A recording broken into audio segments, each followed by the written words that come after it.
All right, hey kids, welcome to section 3.2, preparing a budget sheet.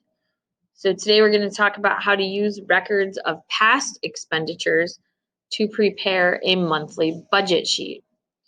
So do you have a monthly budget? Have you set aside how much money you're supposed to spend each month? Have you asked yourself how much I should spend on food versus clothing versus internet, all sorts of things? Think about if you have a monthly budget. So here's some vocab. You can use records of your past expenditures to prepare a budget sheet outlining your total monthly expenses. You will want to calculate your living expenses. These include amounts for food, utility bills, and pocket money. These are things that vary from month to month. Other expenses, such as rent, are more fixed. These are called fixed expenses because they do not vary from one month to the next. So fixed expenses are regular expenses which do not vary from one month to the next, such as rent. You could also think about a car loan or any kind of school loan. You're going to pay the same amount every month. Also remember to consider any annual expenses, such as real estate tax, which occur only once a year. So if you have a yearly Xbox subscription, or you have a yearly taxes that you have to pay, don't forget those. So annual expenses are things that happen once a year. So to find your total monthly expenses, you're just going to add everything up. Find your monthly living expenses, find your monthly fixed expenses, and then find the monthly share of your annual expenses. And to find that monthly share of annual expenses, you're going to take your annual expenses and you're going to divide by 12. So it's always about monthly expenses.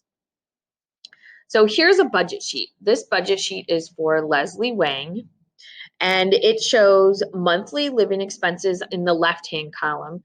Now these are grouped according to food, groceries, then there's household expenses, transportation expenses, personal spending, and entertainment. Then on the right column, we have monthly fixed expenses and annual expenses, and then the chunk at the bottom is what we're going to use to find our total expenses.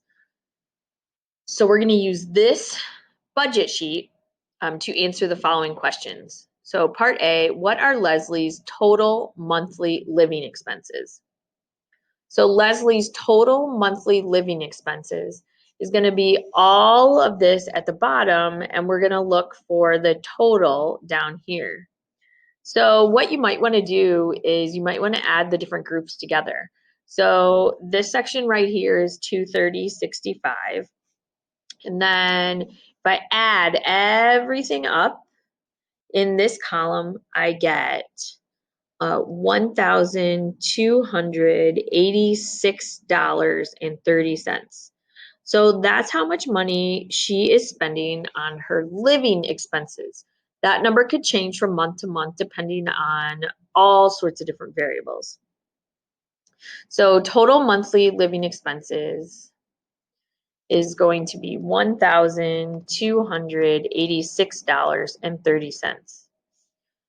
What are her total monthly fixed expenses? Well, total monthly fixed expenses is this chunk right here. So we're going to add the 660, the 185, the 100, and the 50. If I add all of that up, I get $995. So $995.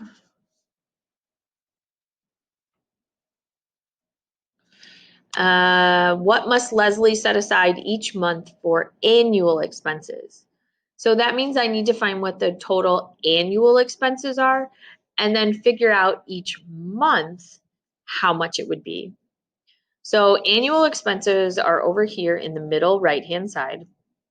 I've got life insurance, home renter's insurance, car registration, charitable contributions that could be like donating money to church.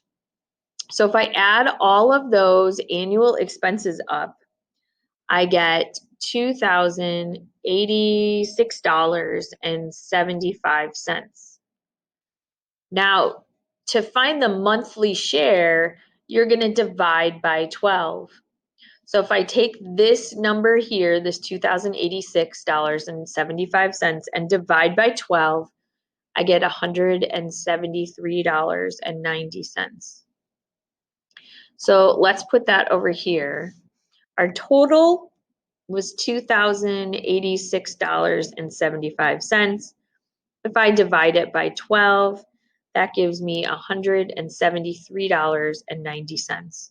So if I pay this $173.90 each month, then I'll have paid the proper portion of the entire yearly expenses. All right, what is her total monthly expenditure? That's how much money she expects to spend in total each month. So that's going to come from this bottom right-hand corner. It tells us that our net income is $2,350. That's how much she earns every month. Net income is after taxes are taken out. So our monthly living expenses, $1,286.30. Our fixed expenses are $995.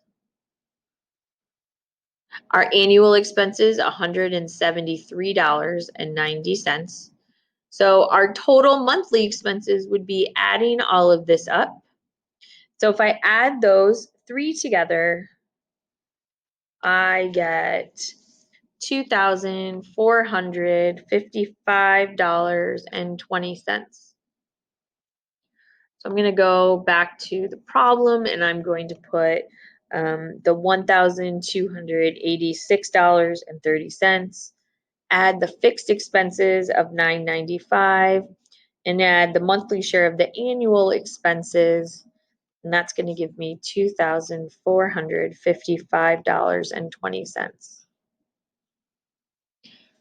So part E says, is Leslie able to live within her monthly net income of $2,350? Well, that's how much money, $2,350 is how much money she could spend. She's spending $2,455. So the answer is no. She spent, well, $2,455.20 minus $2,350. She spent $105.20 too much. So she needs to cut back somewhere on her spending. Which is greater, total personal spending or total transportation? And by how much?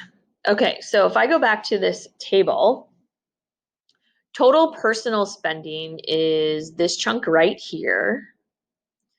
And total transportation is this chunk right here.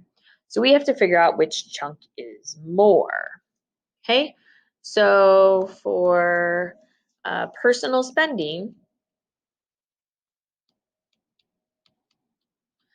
the amounts from the table were 58, 128, 45, 34, and 85. So that gives me a total of $316.34. If I find my total transportation, if I add those numbers together, 152.33 with 60, that gives me a total of $212.33. So which one is greater, personal spending or transportation? We're going to say personal spending is greater. Personal spending is greater. So then the second question is by how much? So if I take 316.34 and I subtract 212.33, that's going to give me a difference of $104.01. So personal spending is greater by $104.01. Awesome. Well, let me know if you have any questions. Budgeting is a super important thing. It helps you save your money and see where your money is going. So let me know if you have any questions. As always, keep calm and keep trucking.